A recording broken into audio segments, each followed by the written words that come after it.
Hello dear students, we are back with part 2 of forfeiture of shares.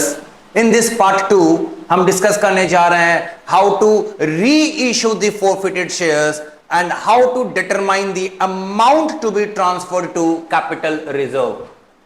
इस topic को हम सीधा एक न्यूमेरिकल से समझने का प्रयास करेंगे.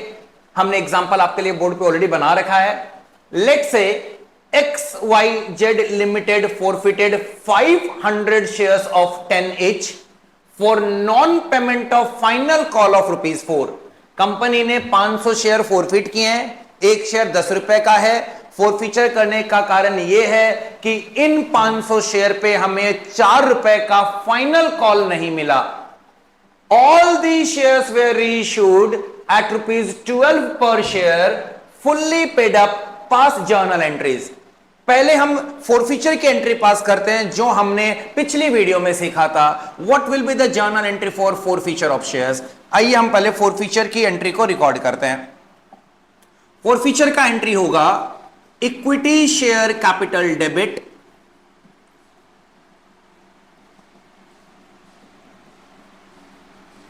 क्या सिखाया था बच्चों, कितने से डेबिट होगा सर, जितने से पहले क्रेडिट हुआ है. यहां पे शेयर होल्डर ने फाइनल कॉल नहीं दिया, मतलब पूरा 10 रुपया कंपनी ने कॉल कर लिया है, मतलब share capital will be reversed bye entire ₹10, 5,000 रुपया. इफ यू रिमेंबर, इस शेयर कैपिटल के दो पार्ट होंगे. वन पोर्शन जो आया और दूसरा पोर्शन जो नहीं आया. अगर 10 रुपया नहीं आया मतलब कितना रुपया आ गया शेयर होल्डर से, 6 रुपया. 6 रुपया चला जाएगा शेयर फॉरफीचर अकाउंट में और 4 रुपया चला जाएगा कॉल्स इन अरियर्स में. To share forfeiture account 500 into 6, 3,000. To calls in arrear account 500 into 4, which comes to ₹2,000. ये एंट्री हमने हमारी पिछली वीडियो में सीख लिया था. अब हम सीखते हैं how to deal with the situation. अब अगर इन कंपनी को शेयर दूसरे शेयर होल्डर को री इश्यू अगर कर देती है. अब हमने माना है कि कंपनी ने यहां पे सारे के सारे शेयर री इश्यू कर दिए हैं एट अ प्राइस ऑफ ₹12 पर शेयर. आइए एंट्री को रिकॉर्ड करते हैं. कंपनी अगर शेयर को रीइश्यू करेगी तो कंपनी के पास पैसे आएंगे. कितना पैसा आया, 500 रुपया. 12 रुपया करके कंपनी ने इश्यू किया. कितने रुपए में, 6,000 रुपए में. आप मेरा पिछले वीडियो का डिस्कशन प्लीज एक बार रिकॉल करने की कोशिश करिएगा कि अगर हमारा री इश्यू 10 रुपए या उससे ऊपर होता है तो मुझे पहले वाले शेयर होल्डर से मिला हुआ पैसा री इश्यू करते समय यूज करने की दरकार नहीं है. और पहले वाले शेयर होल्डर से मुझे जो भी पैसा मिला था वो मेरा कंफर्म प्रॉफिट बन जाएगा and then that profit will be transfer to capital reserve. तो अगर री इश्यू 10 या उससे ऊपर होता है तो री इश्यू का entry same as normal issue of shares. तो अगर हम 10 का शेयर 12 पे इश्यू करते तो एंट्री क्या करते, बैंक में 12 रुपया करके आया, इक्विटी शेयर कैपिटल में कितना रुपया करके जाएगा, 10 रुपया करके 5,000. और 2 रुपया हम जानते हैं कहां पे गया है, हमने प्रीमियम पे इश्यू किया है शेयर्स को, तो 2 रुपया हमारा चला जाएगा सिक्योरिटीज प्रीमियम अकाउंट में. 500 इंटू 2,000 हमारा रीइश्यू कंप्लीट. Reissue complete. तो पहले हमने 500 शेयर को फॉरफिट कर दिया, फिर हमने 500 शेयर को रीइश्यू कर दिया. अब हमने सीखा था कि एक बार शेयर इश्यू हो जाए, जो भी हमारी प्रॉफिट कंफर्म हो गई, अब उस प्रॉफिट को हम शेयर फॉरफीचर अकाउंट से निकाल के कहां ट्रांसफर कर देंगे, कैपिटल रिजर्व में ट्रांसफर कर देंगे.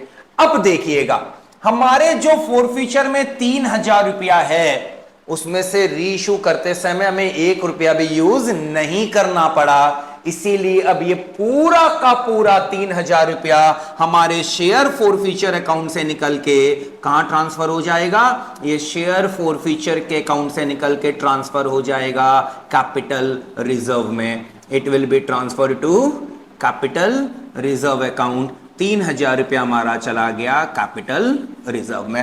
मैं फिर से रिपीट कर देता हूं, हमने 500 शेयर फोरफिट की है, ये हमारे फोरफीचर की एंट्री। 5,000 रुपया कैपिटल का, 6 आया, 4 नहीं आया, जो आया वो शेयर फोरफीचर, जो नहीं आया वो कॉल्स इन अरियर। फिर हमने ये पूरे 500 शेयर को 12 रुपया करके रीइश्यू कर दिया।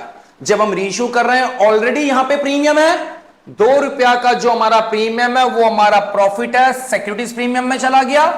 और पहले वाले शेयर होल्डर से जो मुझे 6 रुपया पर शेयर मिला था वो भी प्रॉफिट अब हमारा कंफर्म हो गया है। हमने पिछली वीडियो में सिखाया था कि प्रॉफिट जब कंफर्म हो जाएगा हम प्रॉफिट को शेयर फोरफीचर से कहां ट्रांसफर कर देंगे, कैपिटल रिजर्व में। हमने 3,000 की प्रॉफिट को कंफर्म होते ही फोरफीचर अकाउंट से निकाल के कैपिटल रिजर्व में ट्रांसफर कर दिया है। यह हमारा है कंप्लीट सॉल्यूशन। अब अगर ये रीइश्यू हमारा 12 रुपए में नहीं हो के, लेट से अगर ये रीइश्यू 7 रुपए में होता तो एंट्री क्या होती, आइए समझते हैं। बच्चों फोरफीचर का entry will remain same, right. पहले हम 500 शेयर को नॉर्मली फोरफिट कर देते हैं। अब क्या हुआ, हम रीइश्यू कितना रुपया करके कर रहे हैं, 7 रुपया करके हम रीइश्यू कर रहे हैं। Let us see what will be the change in the solution.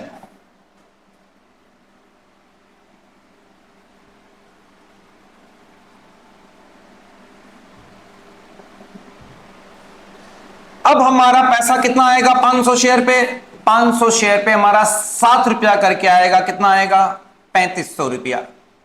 Share capital कितने से क्रेडिट होगा, शेयर कैपिटल हमारा क्रेडिट होगा 5,000 रुपए से। अब हम शेयर प्रीमियम पे इशू नहीं कर रहे हैं, हम 10 रुपया का शेयर 7 रुपए पे इशू कर रहे हैं, तो हमारा 7 रुपया बैंक में आ गया, 10 रुपया कैपिटल में चला गया।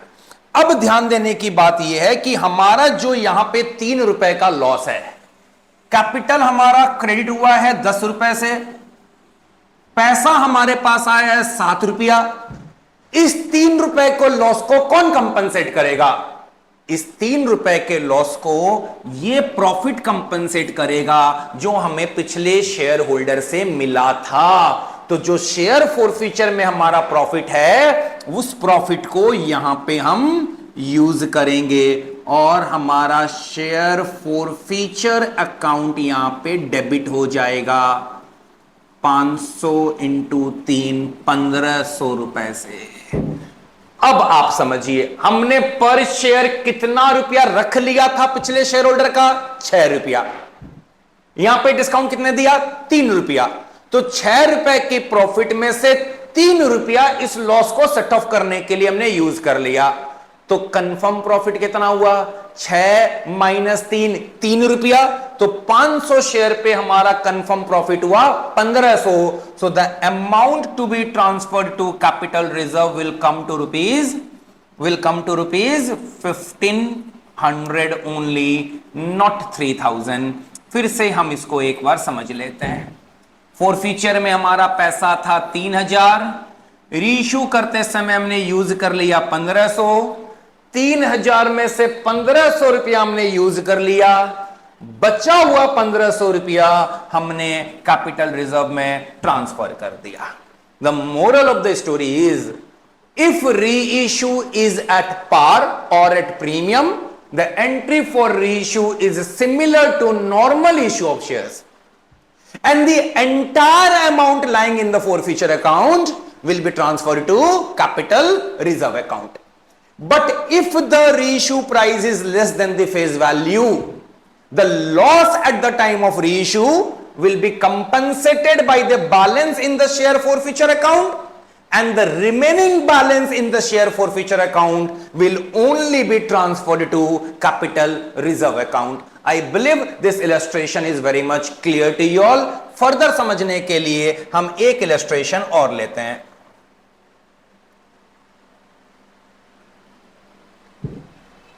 अब इस केस में देखिएगा क्या हो रहा है। XYZ लिमिटेड ने यहां पे 1000 शेयर फोरफिट किए हैं, एक शेयर 10 रुपए का है, सिचुएशन सेम है, शेयर होल्डर ने 4 रुपए का फाइनल कॉल नहीं दिया। What is making the sum different, यहां पे कंपनी फोरफिट तो 1000 शेयर कर रही है, लेकिन री इशू केवल 600 शेयर कर रही है, 7 रुपए करके।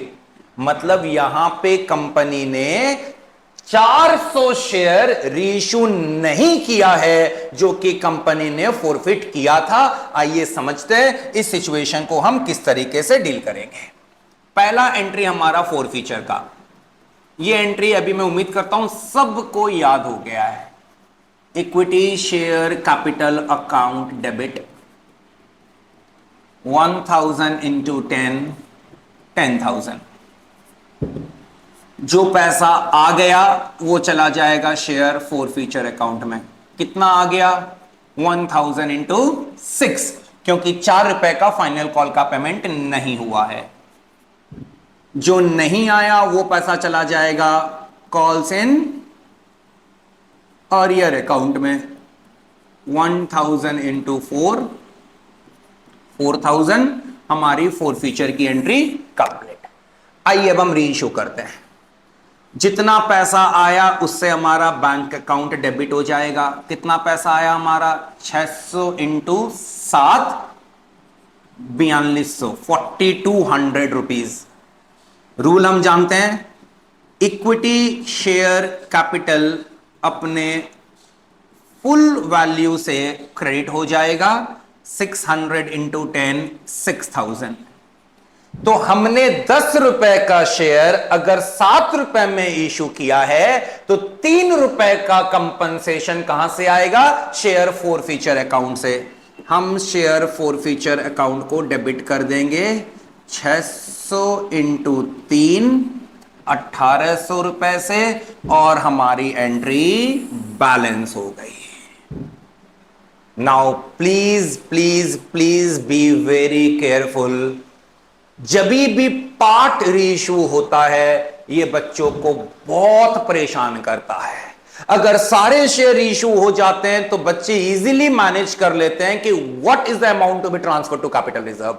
But whenever part of the forfeited shares are reissued, the amount to be transferred to capital reserve becomes a challenge. But if you understand it clearly, it is a very easy topic. बच्चों अब यहां पे समझने की कोशिश करिएगा, how to determine the amount to be transferred to capital reserve.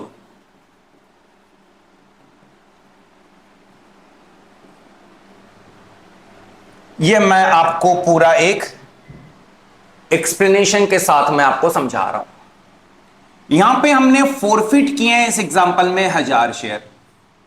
1000 share हमने forfeit किए हैं, जिसमें से हमने रीइश्यू कितने शेयर किए हैं? 600 share. 400 share are not yet reissue. जो हमने 1000 शेयर फोरफिट किए थे, हमारा शेयर फोरफीचर अकाउंट में बैलेंस था 4000 रुपए का। सॉरी, हमारा बैलेंस था 6000 रुपए का, हमारा बैलेंस था फोरफीचर अकाउंट में। बच्चों ये जो 6000 रुपए का शेयर फोरफीचर अकाउंट में बैलेंस है, this is in relation to how many shares? Sir this is in relation to 1000 shares. क्या हम पूरे 1000 शेयर इशू कर रहे हैं? नहीं सर, हम पूरे 1000 शेयर इशू नहीं कर रहे हैं। हम केवल 600 शेयर को ही रीइश्यू कर रहे हैं। 400 शेयर अभी रीइश्यू नहीं हुआ। अगर 400 शेयर रीइश्यू नहीं हुआ तो इन 400 शेयर के अगेंस्ट में फोरफीचर अकाउंट में जो बैलेंस पड़ा है वो तो अभी कैपिटल रिजर्व में जाएगा नहीं। मेरी एक लाइन आप याद कर लीजिए, जब तक शेयर रीइश्यू होगा नहीं, आई रिपीट, जब तक शेयर रीइश्यू होगा नहीं, फोरफीचर का पैसा कैपिटल रिजर्व में जाएगा नहीं। इसका लॉजिक हमने आपको लास्ट क्लास में समझाया था कि जब तक शेयर रीइश्यू ना हो जाए हमारी प्रॉफिट कंफर्म नहीं होगी, और जब तक प्रॉफिट कंफर्म नहीं होगी वो प्रॉफिट हम एक टेम्पररी अकाउंट में उसको रखेंगे, जिसका नाम हमने दिया था शेयर फोरफीचर अकाउंट। तो अगर टोटल बैलेंस 6000 का है तो इन रिलेशन टू 600 शेयर कितना है?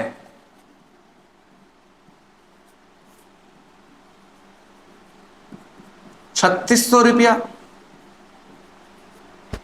और in relation to 400 shares balance कितना है?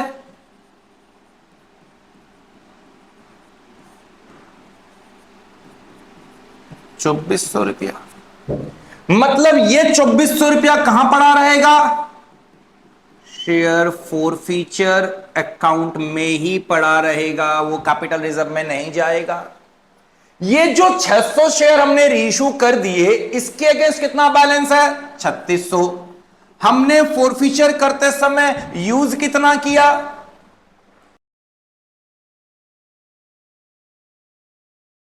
कितना यूज किया है? 1800।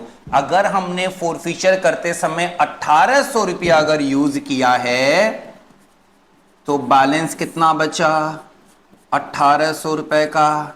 ये 1800 रुपए कहां ट्रांसफर हो जाएंगे? ये 1800 रुपए ट्रांसफर हमारा हो जाएगा कैपिटल रिजर्व अकाउंट में। मतलब जर्नल करते समय amount to be transfer to capital reserve is 1800। बच्चे क्या करते हैं वो भी मैं बता देता हूं। शेयर फॉरफीचर में बैलेंस कितना पड़ा है? 6000। यूज कितना हुआ? 1800। वो इस पूरे के पूरे 4200 रुपए को ट्रांसफर कर देते हैं शेयर फॉरफीचर अकाउंट से कैपिटल रिजर्व में, जो कि सही नहीं है। कैपिटल रिजर्व में प्रोपोर्शनेट शेयर का ही पैसा ट्रांसफर होगा जो शेयर्स रीइश्यू हो चुके हैं। Am I clear children? Am I clear children? 6000 रुपया था, हमने 600 शेयर रीइश्यू किए। 600 शेयर के अगेंस्ट 3600 बैलेंस था। रीइश्यू करते समय 1800 रुपया यूज हुआ, बचा हुआ 1800 हमने कैपिटल रिजर्व में ट्रांसफर कर दिया। इस पूरी कहानी को समझने के लिए हम एक काम करते हैं, हम शेयर फॉरफीचर अकाउंट बनाते हैं, शायद हमारी स्टोरी और भी ज्यादा अच्छे से समझ आ जाए। और बच्चों मैं बता रहा हूं, लास्ट 2-3 साल से अगर आप पेपर देखोगे, past paper and sample paper, exam में बहुत फ्रीक्वेंटली आपको शेयर फॉरफीचर अकाउंट बनाने के लिए बोला जा रहा है। आइए हम इसको अकाउंट बना के भी समझने का प्रयास करते हैं। शेयर फॉरफीचर अकाउंट इसी सम के लिए हम बना लेते हैं, शेयर फॉरफीचर अकाउंट। बच्चों अगर जर्नल एंट्री हमारे सामने है तो अकाउंट कोई भी बना सकता है। We know how to prepare ledger from journal. हम केवल जर्नल को अगर लेजर में पोस्टिंग करेंगे तो हमारा लेजर बन जाएगा। लेकिन अगर मुझे एग्जाम में 3 नंबर दिए जाते हैं शेयर फॉरफीचर अकाउंट बनाने के लिए और क्वेश्चन ने हमसे जर्नल एंट्री नहीं मांगा है, क्या हमारे पास इतना समय होगा कि हम पहले जर्नल एंट्री पास करें और उसके बाद फॉरफीचर अकाउंट बनाएं? If question is asking me to prepare a forfeiture account and I directly prepare it, I will be getting the full marks because journal entries are not asked in the question. हम बिना journal को refer करे बिना forfeiture account बनाने का प्रयास करेंगे। चलिए पूरी स्टोरी को समझते हैं। फॉरफीचर अकाउंट का जन्म कब होगा? कब होगा इसका birth? Sir share forfeiture account का जन्म तब होता है जब शेयर का फॉरफीचर होता है। Very good. तो शेयर का जब फॉरफीचर होता है एंट्री क्या होती है? सर इक्विटी शेयर कैपिटल के 2 बच्चे होते हैं, एक आया और एक नहीं आया। जो हिस्सा आया उसको हम बोलते हैं शेयर फॉरफीचर। मतलब अगर हम यहां पे जाके अगर एंट्री को हम चेक करें तो यहां पे आप देखोगे पहली एंट्री हमारी, यहां पे हमारे शेयर फॉरफीचर का जन्म हुआ है। शेयर फॉरफीचर अकाउंट को बैलेंस कहां से मिल रहा है? इक्विटी शेयर कैपिटल से। मतलब कंफर्म जब भी शेयर फॉरफीचर अकाउंट बनेगा इसमें जो बैलेंस आएगा वो कहां से आएगा? इक्विटी शेयर कैपिटल से आएगा। तो इसका हम सबसे पहले जब ओरिजिन करेंगे अकाउंट का, इसमें बैलेंस कहां से आएगा? इक्विटी शेयर कैपिटल से ही आएगा। कंफर्म है। कितना बैलेंस आया? सर हमने 1000 शेयर फॉरफिट किए थे। फॉरफीचर में कौन सा पैसा आता है? जो हमें मिल गया। कितना रुपया करके मिल गया था? सर 4 रुपए का नॉन पेमेंट था, मतलब 6 रुपया करके मिल गया। तो हमें पैसा मिल कितना गया? 6,000। अब ये जो फोरफीचर अकाउंट का बैलेंस है ये यूज कब होता है? सर ये यूज होता है री इशू करते समय। फिर से एंट्री चेक कर लेते हैं, री इशू करते समय यूज हुआ या नहीं हुआ। हां सर, ये चेक करिए, यहां पे री इशू करते समय यूज हुआ था 3 रुपया करके। अगर री इशू करते समय यूज होता है तो ये 3 रुपया कहां कंट्रीब्यूट करता है? सर ये 3 रुपया शेयर कैपिटल में कंट्रीब्यूट कर रहा है। मतलब कभी भी अगर शेयर फॉरफीचर का बैलेंस अगर यूज होना है तो वो री इशू करते समय होना है। मतलब ये पैसा कहां कंट्रीब्यूट होगा? इक्विटी शेयर कैपिटल में कंट्रीब्यूट होगा। कितना कंट्रीब्यूट हुआ? सर हमने 600 शेयर इशू किया था 7 रुपया करके, मतलब 3 रुपया का बैलेंस हमने शेयर फॉरफीचर से यूज किया। बच्चों पर शेयर हमने रखा कितना था? 6 रुपया। यूज कितना किया? 3 रुपया। कंफर्म प्रॉफिट कितने की हो गई? सर 3 रुपए की। वो 3 रुपया कहां ट्रांसफर हो जाएगा? सर जो प्रॉफिट कंफर्म हो गई वो 3 रुपया हमारा ट्रांसफर हो जाएगा कैपिटल रिजर्व में। और जो 400 शेयर इशू नहीं हुए हैं उसका पैसा कहां पड़ा रहेगा? सर उसका पैसा इसी अकाउंट में पड़ा रहेगा, क्योंकि हमने सीखा है जब तक शेयर इशू ना हो जाए तब तक पैसा कैपिटल रिजर्व में नहीं जाएगा। अब देखिए वो 400 शेयर का बैलेंस यहीं पे क्लोजिंग बैलेंस के नाम से पड़ा रहेगा। 400 into 6 which comes to rupees 2,400. The total of both the side of ledger account comes to rupees 6,000. मुझे कभी भी फॉरफीचर अकाउंट बनाने के लिए जर्नल एंट्री की दरकार नहीं होती है, क्योंकि मैंने अपने आप को इसके लिए ट्रेन कर लिया है। मुझे समझ आ गया जब भी फॉरफीचर अकाउंट का जन्म होगा, forfeiture account is a profit, इसका नेचर क्रेडिट होता है, बैलेंस क्रेडिट साइड पे आएगा। बैलेंस डेफिनेटली कहां से आएगा? इक्विटी शेयर कैपिटल अकाउंट से आएगा। अगर रीइश्यू करते समय पैसे की दरकार पड़ी, मतलब अगर रीइश्यू डिस्काउंट पे हुआ, तो ये शेयर फॉरफीचर का बैलेंस शेयर कैपिटल में कंट्रीब्यूट करेगा। अगर दरकार नहीं पड़ी तो ये पैसा चला जाएगा कैपिटल रिजर्व में। और पार्टली यूज हुआ और पार्टली यूज नहीं हुआ तो जो पार्ट यूज हुआ वो पार्ट जाएगा कैपिटल में, जो पार्ट यूज नहीं हुआ वो पार्ट चला जाएगा कैपिटल रिजर्व में। और जो पोर्शन ऑफ शेयर्स अभी तक रीइश्यू नहीं हुए हैं उसका पैसा शेयर फॉरफीचर अकाउंट में क्लोजिंग बैलेंस के रूप में पड़ा रहेगा। इस सब में 400 शेयर जो रीइश्यू नहीं हुए थे उनका बैलेंस हमारे शेयर फॉरफीचर अकाउंट में पड़ा रहेगा जब तक ये शेयर रीइश्यू ना हो जाए। मैं आशा करता हूं कि मैं आपको इन एग्जाम्पल के माध्यम से reissue, forfeiture and the amount to be transfer to capital reserve का कंसेप्ट मैं आपको समझा पाया। Last thing in today's video, अगर आप फॉर्मूला की लैंग्वेज में जानना चाहते हो कि amount to be transfer to capital reserve क्या होगा, तो मैं आपको फॉर्मूला की लैंग्वेज में एक फॉर्मूला भी लिखवा देता हूं। Amount to be transferred to capital reserve is equals to balance in share forfeiture account into